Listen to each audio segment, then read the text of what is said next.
وَلَقَدْ يَسَّرْنَا الْقُرْآنَ لِلذِّكْرِ فَهَلْ مِن مُّدَّكِرٍ۔ اعوذ باللہ من الشیطان الرجیم، بسم اللہ الرحمن الرحیم۔ ومن يقنط منكن للہ ورسولہ وتعمل صالحا نؤتها اجرها مرتين واعتدنا لها رزقا کریما۔ صدق اللہ العظیم۔ 21ویں پارے کے آخر میں نبی کریم صلی اللہ تعالی علیہ وسلم کی ازواج مطہرات سے خطاب کا ایک سلسلہ شروع ہوا، اور 22ویں پارے میں بھی تقریباً یہی تسلسل جاری ہے، اور ازواج مطہرات کو اللہ رب العالمین نے 22ویں پارے کی ابتدا میں بشارت مرحمت فرمائی، اور فرمایا کہ تم میں سے جو اللہ اور اس کے رسول کی فرما بردار رہی اور نیک عمل کیے تو ہم اسے دگنا اجر عطا فرمائیں گے۔ نؤتها اجرها مرتين واعتدنا لها رزقا کریما، اور ان کے لیے یعنی ایک بہت اچھی روزی جنت میں تیار کی ہوئی ہے، یعنی جس نے نیک عمل کیے تو اس کے صلے میں جنت میں بہترین روزی کا اہتمام ہے اس کے لیے۔ پھر فرمایا کہ اے نبی کے گھرانے کی عورتوں، یہ بات تمہارے ذہن میں رہے کہ تم عام عورتوں کی طرح نہیں ہو۔ لستن کاحد من النساء، تو اب اگر کوئی سائل تمہارے دروازے پہ آتا ہے اور تم سے کوئی بات کرنا چاہتا ہے تو اس سے گفتگو ترش ہو کر کرو، یعنی نرم روی اختیار نہ کرو، ترشی سے گفتگو کرو، کیونکہ بیمار دل بہت جلدی لالچ میں گرفتار ہو جاتے ہیں۔ یعنی آپ کا اپنا ذہن تو اپنی جگہ ہے، لیکن آپ کی نرم گفتگو سے جو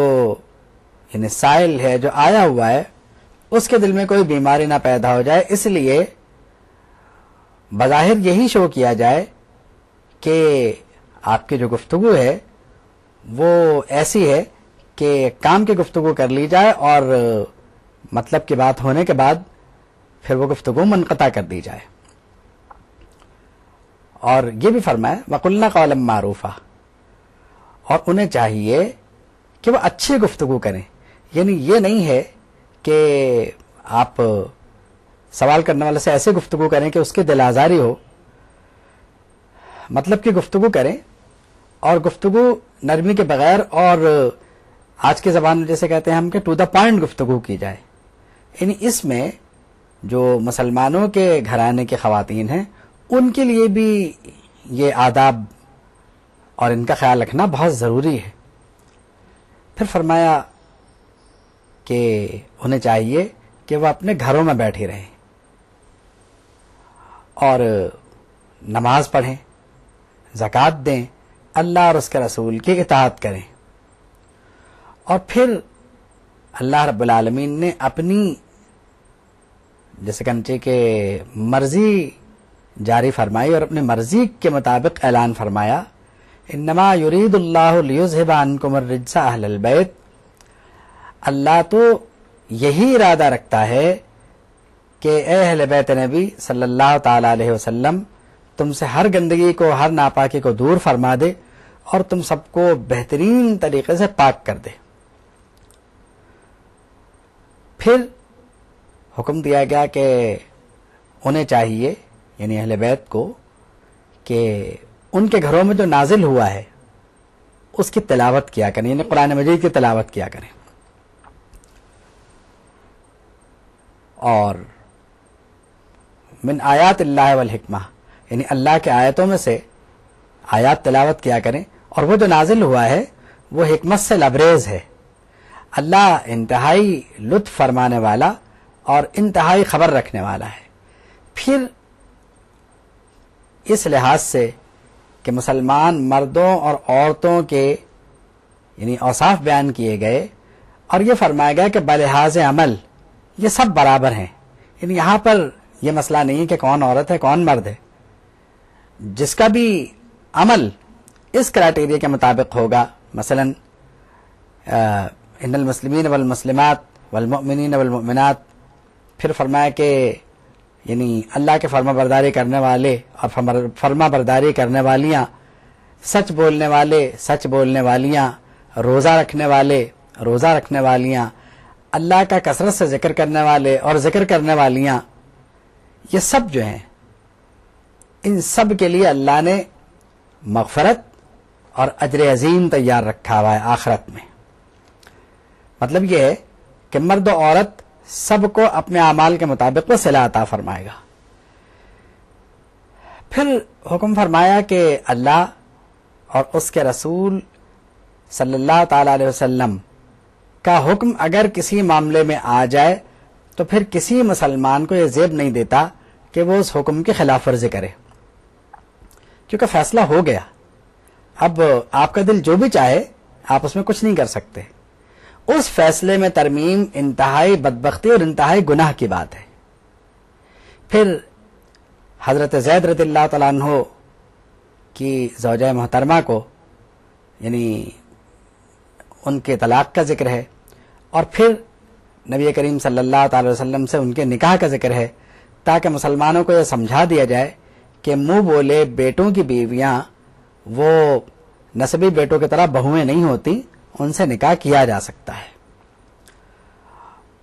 اس کے بعد فرمایا کہ نبی کریم صلی اللہ تعالی وسلم کے متعلق کہ وہ تمہارے مردوں میں سے کسی کے باپ نہیں ہیں، لیکن وہ اللہ کے رسول ہیں اور نبوت کو ختم کرنے والے ہیں. اللہ ہر شے کو جانتا ہے. پھر ایمان والوں کو مخاطب فرمایا، ایمان والو اللہ کا کثرت سے ذکر کیا کرو اور صبح و شام کیا کرو، اور خوب یعنی جیسے کہنا چاہیے کہ کثرت سے ذکر کرو. پھر فرمایا کہ وہی اللہ ہے جو تم پر رحمتیں بھیجتا ہے اور اس کے فرشتے بھی رحمت بھیجتے ہیں، تاکہ تم کو اندھیرے سے نکال کر اجالے یعنی نور کی طرف لے جائے. یعنی اللہ تمہیں لے جائے، اور وہ یعنی اللہ مومنین پر انتہائی رحیم ہے، رحم فرمانے والا ہے. پھر فرمایا کہ جب مومنین جنت میں جائیں گے اور جب ان کے اپنے پروردگار سے ملاقات ہوگی تو انہیں خوب تحیت ملے گی، وہاں پر انہیں خوب سلامیاں ملیں گی، اور ان کے لیے یعنی جیسے کہنا چاہیے کہ بہترین اجر تیار کیا گیا ہے. پھر جناب رسالت مآب صلی اللہ تعالی علیہ وسلم کی فضیلت بیان فرمائی گئی کہ اے نبی صلی اللہ تعالی علیہ وسلم، ہم نے آپ کو شاہد اور مبشر یعنی خوشخبری دینے والا اور ڈرانے والا بنا کے بھیجا، اور آپ اللہ کی اجازت سے اس کی طرف بلانے والے ہیں، اور آپ سراج منیر ہیں، یعنی روشن چراغ ہیں. اور مومنین کو آپ یہ خوشخبری دے دیں کہ ان کے لیے اللہ کی جانب سے انتہائی فضل ہے. پھر مومنین سے فرمایا کہ یہ جو کافر ہیں اور جو منافقین ہیں ان کی کسی بات میں اطاعت نہ کریں، ان کو اپنے حال پہ چھوڑ دیں، اللہ کو اپنا وکیل سمجھیں، وہی بہترین کارساز ہے. پھر ان عورتوں کا ذکر ہے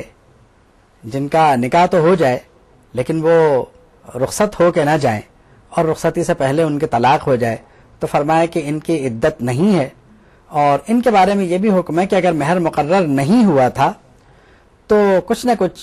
یعنی ایک جوڑا کپڑا اور اس طرح کی چیزیں دے کر یعنی کچھ نہ کچھ تحفہ دے کر انہیں رخصت کر دیا جائے، اور